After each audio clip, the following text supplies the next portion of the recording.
Buenas tardes, nosotros somos el equipo número 7 y les hablaremos sobre el trastorno de estrés postraumático. Mi nombre es Sebastián Orozco y el de mis compañeros en orden de aparición en el video son Cristo Méndez, Kevin Ibarra y finalmente Keiri Osuna. Por mi parte les hablaré un poco sobre lo que es el trastorno de estrés postraumático. Es una afección de salud mental que algunas personas desarrollan tras experimentar o ver algún evento traumático. Este episodio puede poner en peligro la vida, como la guerra, un desastre natural, un accidente automovilístico o una agresión sexual. Pero a veces el evento no es necesariamente peligroso. Por ejemplo, la muerte repentina e inesperada de un ser querido también puede causar un trastorno de estrés postraumático. Es normal sentir miedo durante y después de una situación traumática. El miedo desencadena una respuesta de lucha o huida. Esta es la forma en la que el cuerpo busca protegerse de posibles peligros. Causa cambios en el cuerpo como la liberación de ciertas hormonas y aumenta el estado de alerta, la presión arterial y la frecuencia cardíaca, junto con la respiración. Con el tiempo, normalmente la mayoría de las personas se recuperan bien, pero las personas con trastorno de estrés postraumático no se sienten mejor. Se sienten estresados y asustados mucho después de que el trauma haya terminado. En algunos casos, los síntomas de trastorno de estrés postraumático pueden comenzar más tarde. También pueden aparecer y desaparecer con el tiempo. Conociendo esto, ahora les hablaré un poco sobre las causas del trastorno de estrés postraumático. El trastorno de estrés postraumático es una enfermedad mental relativamente común y seria. Los pacientes con esta afección desarrollan síntomas tras una exposición personal a un trauma que implica amenaza de muerte o lesión grave. Tras presenciar un acontecimiento que implica muerte, después de una lesión o amenaza para la integridad física de otra persona, o después de conocer una muerte inesperada o violenta. Asimismo, tras una lesión grave o amenaza de muerte o lesión experimentada por un miembro de la familia o alguien cercano a la misma. La exposición a los acontecimientos traumáticos crea una respuesta personal que implica miedo intenso, desamparo u horror. Aproximadamente un 20% de las mujeres y un 8% de los hombres que han estado expuestos a acontecimientos traumáticos importantes desarrollarán finalmente síntomas de trastorno de estrés postraumático, con una prevalencia a lo largo de la vida para este trastorno del 10 al 14% para las mujeres y del 5 al 6% para los hombres. Las formas comunes de trauma que causan trastorno de estrés postraumático incluyen la participación en conflictos militares, crímenes violentos, violación y otros asaltos sexuales, tortura, desastres naturales y lesiones graves o enfermedades. Hay información que indica que algunas personas tienen más probabilidad que otras de desarrollar esta afección tras un hecho traumático. Los factores de riesgo incluyen traumas graves o prolongados, trauma, abuso en la infancia, historia previa de enfermedad psiquiátrica, consumo comórbido de drogas, pobres ayudas sociales. La neurobiología del trastorno de estrés postraumático es compleja y aún debe ser aclarada completamente, pero es posible que a medida que evolucionen nuestros conocimientos acerca de los procesos psicológicos y neurológicos subyacentes, esto conlleve al desarrollo de nuevas y eficaces opciones de tratamiento. La evidencia actual sugiere que la fisiología subyacente al trastorno de estrés postraumático implica probablemente la desregulación de múltiples sistemas neuroquímicos, incluyendo aquellos regulados por la noradrenalina, el eje hipotálamo-hipofisario-adrenal, la tiroides y los sistemas opioides endógenos. El trastorno de estrés postraumático se asocia con la liberación de hormonas de respuesta al estrés, incluyendo cortisol, adrenalina, noradrenalina, vasopresina, oxitocina y opioides endógenos. La investigación sugiere que los pacientes con TPT desarrollan receptores adrenérgicos regulados negativamente en respuesta al aumento de las concentraciones circulantes de noradrenalina. Los sistemas serotoninérgicos son también importantes y juegan un papel en la modulación de la respuesta a la activación. Conjuntamente con los marcadores neurobiológicos comentados anteriormente, se cree igualmente que ciertas anormalidades neuroanatómicas pueden estar también relacionadas con el trastorno de estrés postraumático. Estas incluyen un hipocampo de volumen reducido y la presencia de un cavum septum pellucidum anormal. A continuación, los dejo con mi compañero Cristo Méndez.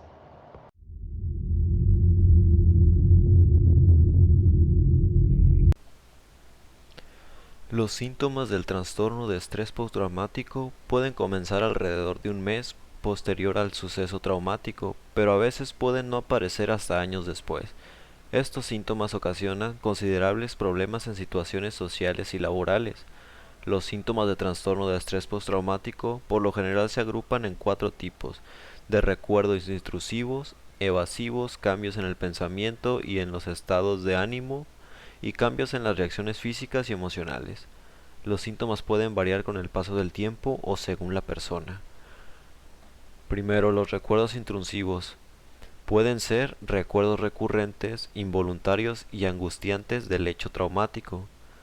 A veces se revive el hecho traumático como si se estuviera sucediendo otra vez. Sueños perturbadores o pesadillas acerca del hecho traumático. Angustia emocional grave, a reacciones físicas a las cosas que te recuerdan a un suceso traumático. Después, los evasivos pueden ser tratar de evitar, pensar o hablar acerca del suceso traumático, evitar lugares, actividades o personas que te recuerden al suceso traumático. Después tenemos los cambios negativos en el pensamiento y en los estados del ánimo. Estos pueden ser pensamientos negativos sobre ti mismo, otras personas o el mundo en general, desesperanza acerca del futuro, problemas de memoria, incluso no recordar aspectos importantes del suceso traumático, dificultad en mantener relaciones cercanas, sentirte distanciado de tus familiares y de tus amigos, falta de interés en las actividades que antes te gustaban, dificultad para sentirte emocionado. Y por último, los cambios en reacciones físicas y emocionales. Los síntomas de los cambios en las reacciones físicas y emocionales pueden ser asombrarte o asustarte fácilmente, estar siempre alerta al peligro, conducta autodestructiva, como por ejemplo beber en exceso o conducir demasiado rápido, trastornos del sueño, dificultad en concentrarte, irritabilidad, arrebatos de ira o de conducta agresiva, sentirte abrumado de culpa o vergüenza. En niños de 6 años y menores, los signos de síntomas también pueden incluir recrear el evento traumático o aspectos de este a través del juego o durante sueños aterradores. Esas alteraciones provocan malestares clínicos significativos o de deterioro social, laboral o de otras áreas importantes de la actividad del individuo. Se considera que son agudos si los síntomas duran menos de 3 meses y crónicos si duran 3 meses o más.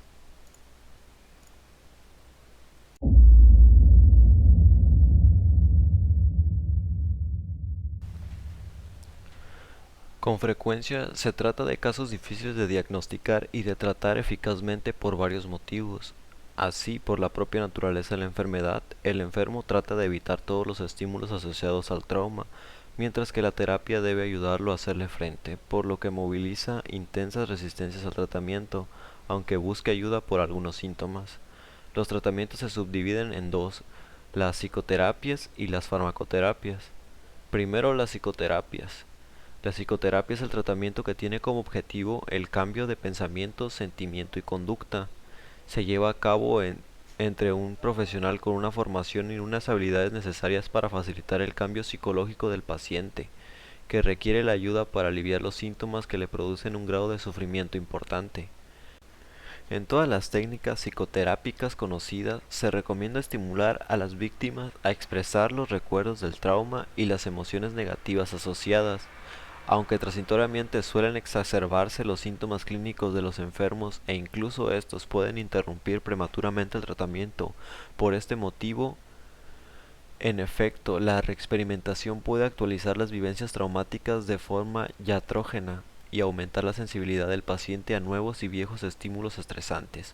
Lo fundamental es que el tratamiento pueda tener lugar la experiencia y la expresión de la emoción en vez de evitarla, durante un tiempo suficiente en un espacio de seguridad y respeto en el que es posible el aprendizaje de la experiencia emocional traumática y en consecuencia una verdadera experiencia reparadora a través de logros de repetidas experiencias de satisfacción de deseo, de conocimiento, de placer y de bienestar personal.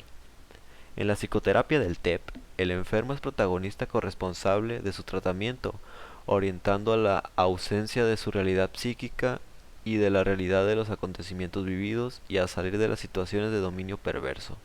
Diferentes autores han destacado algunos aspectos principales. El primero es crear un vínculo terapéutico de confianza y respeto mutuo. El segundo es identificar las estrategias perversas. El tercero es discriminar la vulnerabilidad propia de la agresión externa. El cuarto es verbalizar la ira retenida. El quinto, elaborar los sentimientos de culpabilidad, no culpar a la víctima y legitimizar la queja. El sexto es sustraerse al sufrimiento a través de un verdadero trabajo de duelo y de crecimiento personal. Y por último, el curarse. Significa reunificar los aspectos disociados, aprender a proteger su autonomía y a rechazar los ataques contra su autoestima. Supone una reconstrucción de la personalidad y construir una nueva relación con el mundo. La conciencia lúcida de las limitaciones personales permite desarrollar aptitudes creativas latentes. La farmacoterapia es la ciencia y aplicación de los medicamentos para la prevención y el tratamiento de las enfermedades. Estas funcionan provocando cambios en todo el organismo por el bienestar del paciente. Es útil identificar síntomas de Diana para seleccionar el tratamiento adecuado, como intrusiones, ansiedad, depresión, trastornos de sueño, etc. Esto previene un mayor deterioro del enfermo, aumenta la sensación de control sobre sus vidas y con frecuencia facilita el trabajo psicoterápico. Así, en casos de depresión mayor asociada, es conveniente utilizar medicamentos antidepresivos, en especial los inhibidores selectivos de la recaptación de serotonina. Evaluar el riesgo de suicidio asegurándose el cuidado del paciente y realizar el tratamiento prescrito. Pero además, al concentrarse las bases neurobiológicas del TEP, es posible hacer un uso racional de medicamentos que regulan los sistemas fisiológicos alterados del trastorno.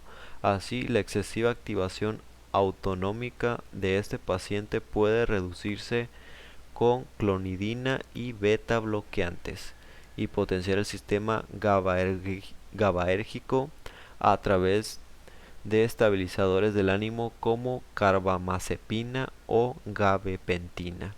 De esta forma es posible disminuir la tendencia a reaccionar en exceso como si estuviera repitiéndose el trauma original.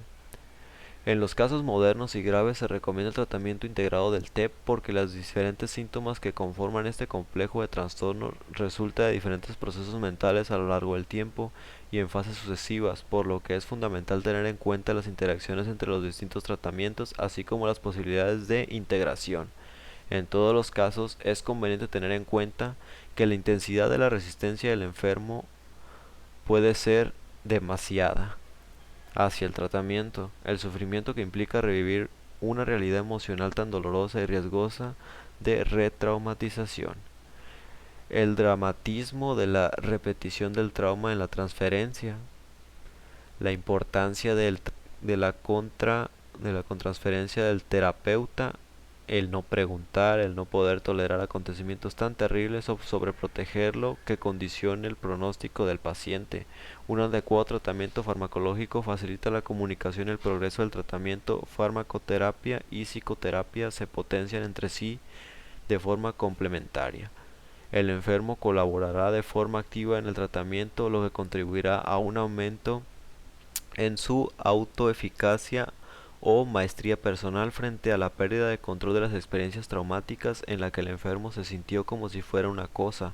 La principal característica del vehículo terapéutico será la del tratarse de una relación interpersonal voluntaria de confianza y de respeto mutuo.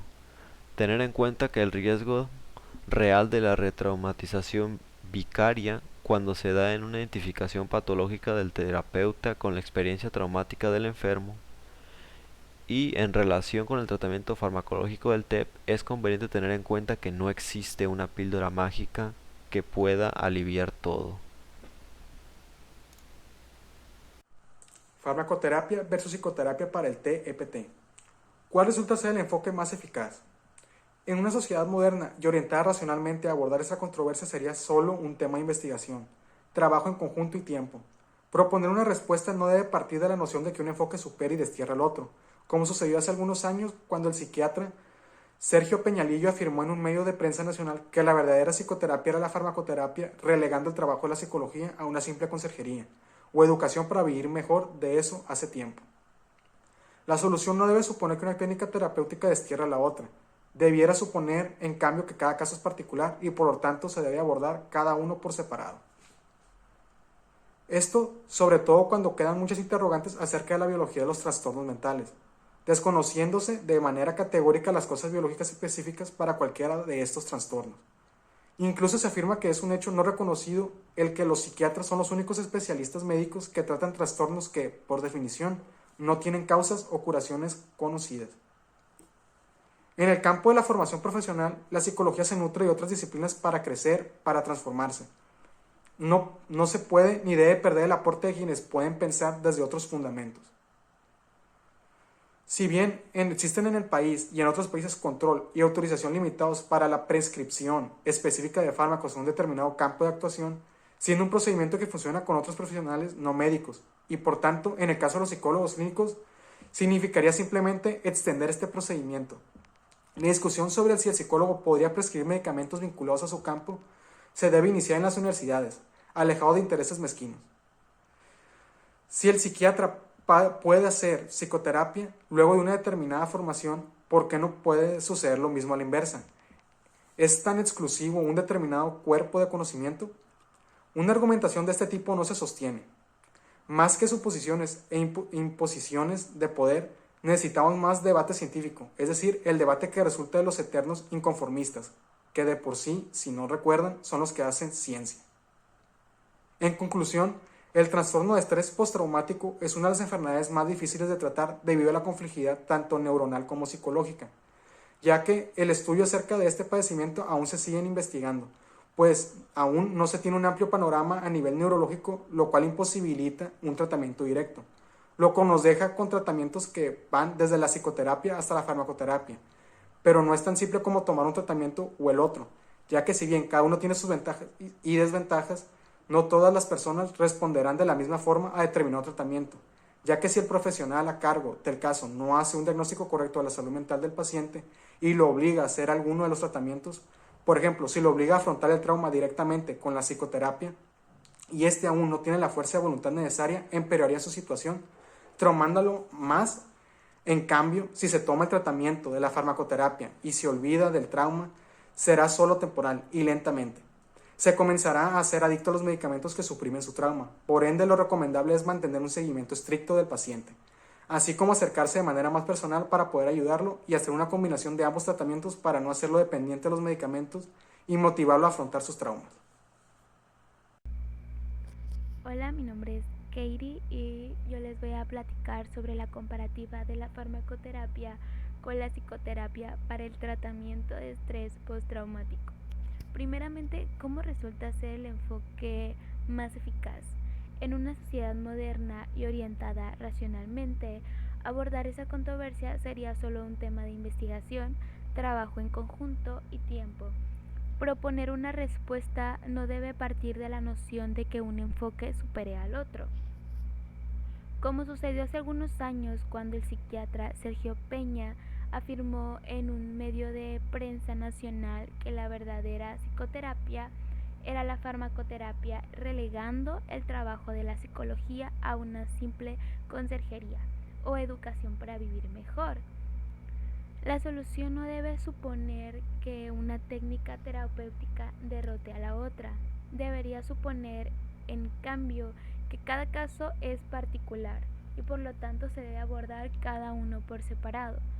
En un en un conjunto cuidado de no caer de la arrogancia, sino más bien centrarnos en la honradez profesional. Esto sobre todo cuando quedan muchas interrogantes acerca de la biología de los trastornos mentales, desconociéndose de manera categórica las causas biológicas específicas para cualquiera de estos trastornos. Incluso se afirma que es un hecho no reconocido el que los psiquiatras son los únicos especialistas médicos que tratan trastornos que, por definición, no tienen causas o curaciones conocidas. En el campo de formación profesional, la psicología se nutre de otras disciplinas para crecer, para transformarse. No se puede ni se debe perder el aporte de quienes pueden pensar desde otros fundamentos. La mejor forma de asesinar una idea es venerarla, de la refutación y la crítica.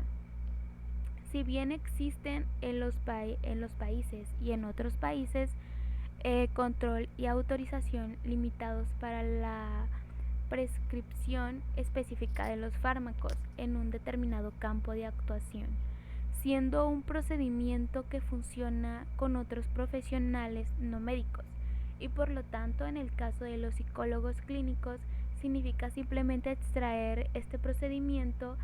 La discusión sobre el psicólogo podría prescribir medicamentos vinculados a su campo. Esto se debe iniciar en las universidades, en investigaciones, en la búsqueda de argumentos serios y alejados de intereses mezquinos. Si el psiquiatra puede ser psicoterapia luego de una determinada formación, ¿por qué no pueden suceder lo mismo o la inversa? ¿Es acaso tan exclusivo un determinado cuerpo de conocimiento? Una argumentación de este tipo no se sostiene. Más que suposiciones e imposiciones de poder, necesitamos más debate científico, es decir, el debate que resulta de los eternos inconformistas, que por si no recuerdan son los que hacen la ciencia. Finalmente, lo que se quiere dar a entender es más bien, como lo hemos venido diciendo, el método a usar es según el que la situación lo amerite, aunque influye mucho el cómo lo interprete el profesional a cargo de este caso. En conclusión, el tratamiento de estrés postraumático es una de las enfermedades más difíciles de tratar debido a la complejidad tanto neuronal como psicológica, ya que el estudio acerca de este padecimiento aún se sigue investigando, pues aún no se tiene un amplio panorama a nivel neurológico, lo cual imposibilita un tratamiento directo, lo cual nos deja con los tratamientos que van desde la psicoterapia hasta la farmacoterapia, pero no es tan simple como tomar un tratamiento u otro, ya que si bien cada uno tiene sus ventajas y desventajas, no todas las personas responderán de la misma forma a determinado tratamiento, ya que el profesional a cargo del caso no hace un diagnóstico correcto de la salud mental de su paciente y lo obliga a hacer alguno de los tratamientos. Por ejemplo, si lo obliga a afrontar el trauma directamente con la psicoterapia y en este caso no tiene la fuerza de voluntad necesaria, empeorará su situación traumándolo aún más. En cambio, si se toma el tratamiento de la farmacoterapia y se olvida del trauma, solo será temporal y lentamente él comenzará a hacerse adicto a los medicamentos que suprimen su trauma. Por ende, lo recomendable es mantener un seguimiento estricto del paciente, así como acercarse de manera más profesional para poder ayudarlo y hacer una combinación de ambos tratamientos para no hacerlo dependiente de los medicamentos y motivarlo, a afrontar sus traumas.